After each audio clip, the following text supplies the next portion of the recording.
Hello and welcome to another edition of Mailbag.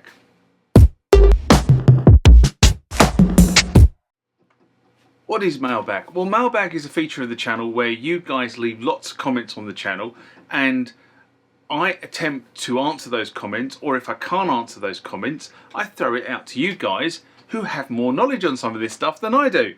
So let's get into the first mailbag of this session. Remember, like, comment, subscribe to the channel. Go over to Instagram and follow me there. Go over to Facebook, follow me there. That's where the normal notices are. And consider becoming a Patreon.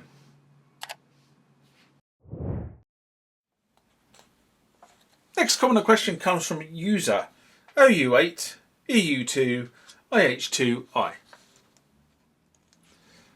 Hi user. And this was in connection to connecting the Roland TB-3, TR8 and Roland System-1 together. A video I did in December 2015, not long after I got all those devices. And I love to get those devices out again when I get some room. So anyway, user writes, I'm wondering if the System-1 can send SYSEX to the TB-3 touch base and access the deep engine. Ooh, interesting question. But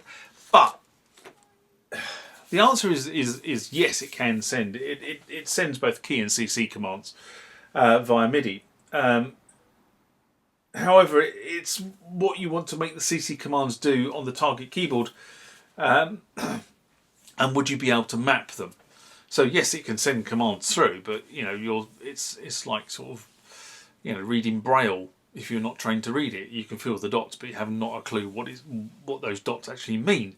And that's kind of the problem with this. And I've not seen any documentation. Doesn't mean it doesn't exist. I've just not seen any documentation on either the Roland System-1 or the Roland TB-3. Provide me with the ability to go through a user interface or through a utility to map the commands from one to the other.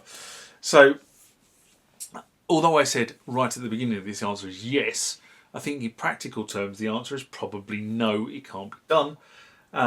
Or what I would say is no, it can't be done until somebody corrects me that it can be done and this is how you do it. A lot of people always come onto things and honestly, if you're going to write a comment and say it can be done, tell me how to do it. Because a lot of people say, oh, you can do that, and then just leave it at that.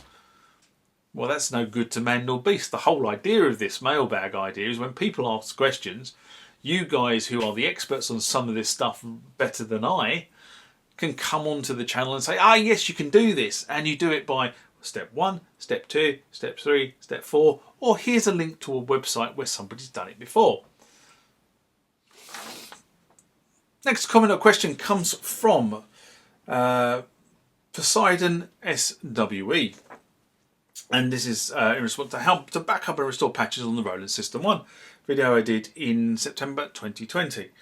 And Poseidon writes, I did the factory reset and lost 64 patches for my System-1 and SH101 plugout. Are they available to download? Well, this is an interesting question because, and I've done many factory resets on my System-1, and the factory reset puts back in the System-1 the factory presets that the System-1 came with. So the answer to that, if you had just System-1 patches, the answer is yes, that's how it does it. This, of course, means that only the System-1 and the presets that are associated with the System-1 are therefore on the machine when you do a factory reset. And these are held in the internal ROM, so that's how it does it. So I am quite surprised that you said you've lost the lot when you did a factory reset, because I would have expected those patches to be effectively pushed back in. What tends to happen is, unless you do a off and on, it doesn't reload the internal ROM. So maybe that's you've written this question before you did the internal ROM load. Now, the other thing that people don't really understand is how the plug-out architecture works on the System-1. It wasn't thought through. I have to be honest and say it wasn't really thought through.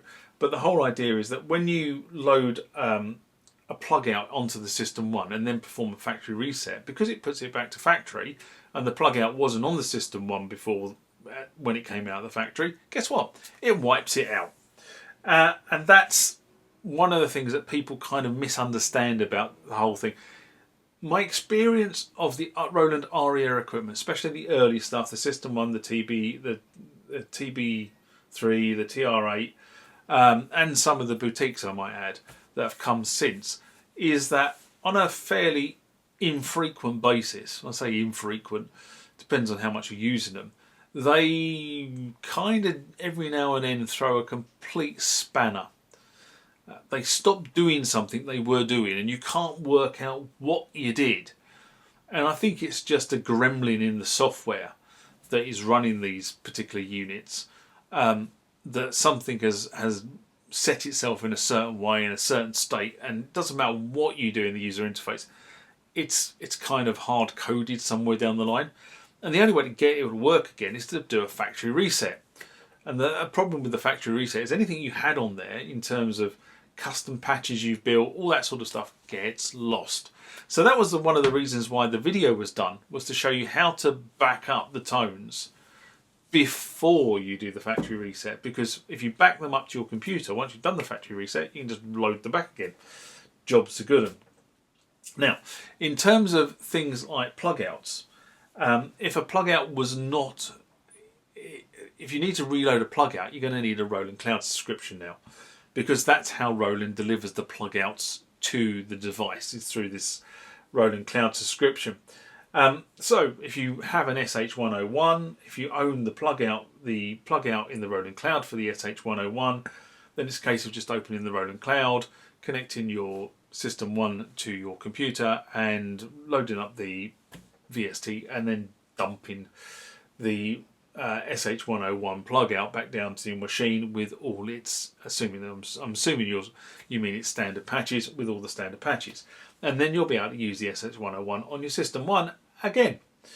Now, there used to be a couple of workarounds for this back in the day, but it's pointless me talking about those workarounds to you, because unless you've got the relevant bits of software, which you can no longer get, you can't use the workaround. So that's kind of a dead-end path to you now. But the bottom line is, if you want to load a plug out on a System 1 or a System 8, you have got to have the Roland Cloud and at least have the subscriptions to the System 1 and the System 8, depending on which or both synthesizers you own.